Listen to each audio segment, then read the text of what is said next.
Welcome to Rica Subtest 2 online test preparation course presented by ricatest.com.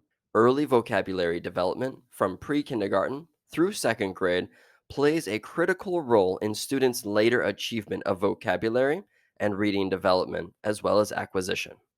The more a child struggles to read, the more this child will feel frustrated in trying to learn to read more challenging texts. As a result, the struggling student has a high probability of feeling less motivated to read.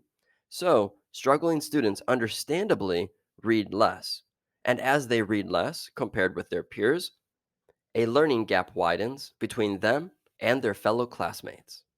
This is the same concept as the rich get richer and the poor get poorer, and it's called the Matthew effect. The Matthew effect that we're using is the widening of the reading ability gap between students. The greater a student's vocabulary acquisition, meaning the amount of words they understand, the more topics they are capable of learning. But this works both ways, because the more topics a student learns about, the more words they pick up or acquire. Just as we've been discussing, the relationship between vocabulary, academic language, and background knowledge is connected, and your Rica test scores are going to want to understand that you know that. We see this as vocabulary acquisition. Furthermore, effective vocabulary instruction contributes to the growth of background knowledge.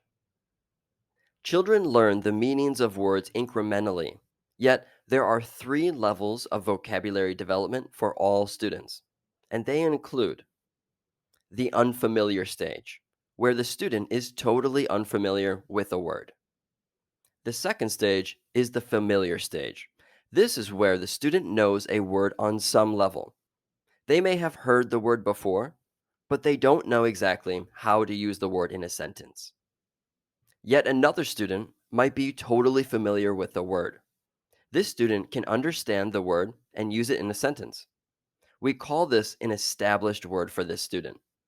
In order for children to work toward word establishment, teachers need to provide more examples of the word in context. This will result in greater depth of understanding. As teachers, we have to keep in mind that although we select a specific list of vocabulary terms to be learned in a reading lesson, the open ended nature of vocabulary and background knowledge means that we must continue to simultaneously promote larger sets of words. This affects our teaching strategy as we not only need to teach the specific target vocabulary, but also word learning strategies such as building word consciousness, which is developing an interest in words and their meaning. Feeling nervous about taking your Rica test? Click the link in the description below, get full access to this Rica test prep course, and start feeling prepared for test day.